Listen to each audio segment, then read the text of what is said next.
The question is, if the field is there, if the field is really there, and if the indigenous people know it, and if the ancient people know it, why don't we know it? What happened to our knowledge? Well, this is a very good question. And the answer is this. In our Western tradition, and when I say Western, I'm assuming that we are of the Judeo-Christian tradition, is what I'm talking about here. There was a time when this field and the language of emotion was part of our tradition. It was in our texts. Until the 4th century, the year 325 AD. In the year 325, something happened. Our texts were edited, and we lost tremendous amounts of information. The Emperor Constantine, in the early Christian church, with the early Christian Bible, had to make decisions. What information do we include? What information do we exclude? And what we know now is that at least 45 books were either completely taken away or tremendously edited into what we call today our Western biblical tradition.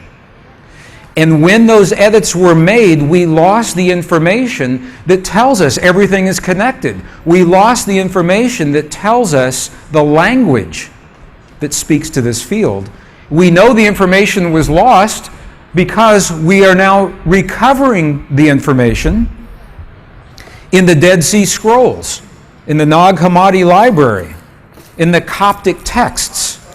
This is how we know this information was lost. There are many places in this program where the entire day could be one topic, and this is one of those places. Because we could do an entire workshop on the information that was lost. And we won't today. But I wanted you to see an example of the books that were taken out of our text. This is some of the examples of the books. How many have heard of the missing years of Jesus? Have you ever heard of the missing years of Jesus? See in the back? The 18 missing years? Why are they missing? Why are they missing? In these books, there is not only a book, the infancy of Jesus, there is the infancy of Jesus, book 1. The infancy of Jesus, book 2, that tells about his childhood and tells about his learning of the power in his body to heal and to change his world.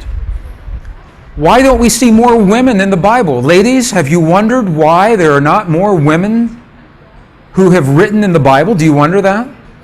We know that women lived a long time ago. Women were there.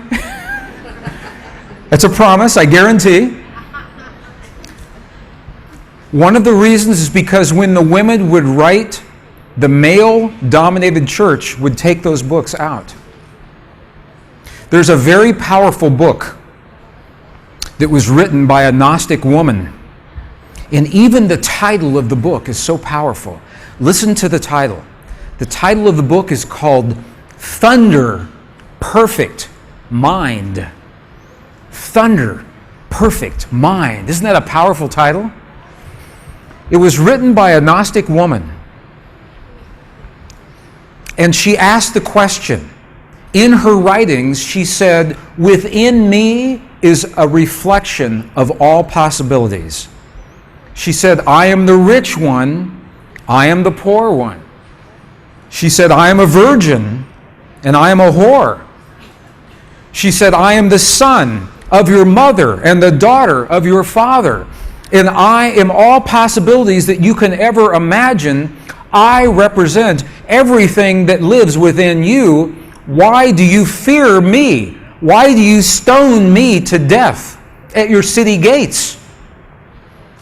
What a powerful text. And I can see when the church fathers went down the checklist to say, what books do we keep? What books do we toss? Thunder Perfect Mind. They said, it's gone. Because it was such a powerful book. But these are some examples of the books that were completely edited. They were taken out. These are the books, these are the books that were condensed. They were left in the text, but they were condensed and edited tremendously. Just to give you some example, have you ever read the Bible and felt like it was incomplete? Have you ever read the book of Genesis? In the beginning, God created the heavens and the earth. God breathed the breath of life into the nostrils of man, and man became a living being. We were created in one sentence in the Bible.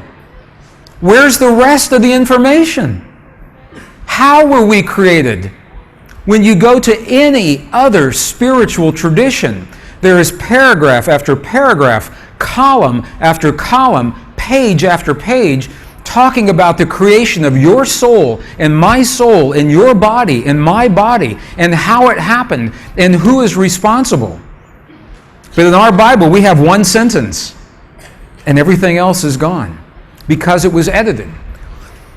What was taken out? There's not only book 1, there is book 1 of Adam and Eve, book 2 of Adam and Eve, that tell us the secrets of our origins, of our creation, of our heritage. So this is one of those places we could spend all day on this, and we will not, but I wanted you to see information was lost.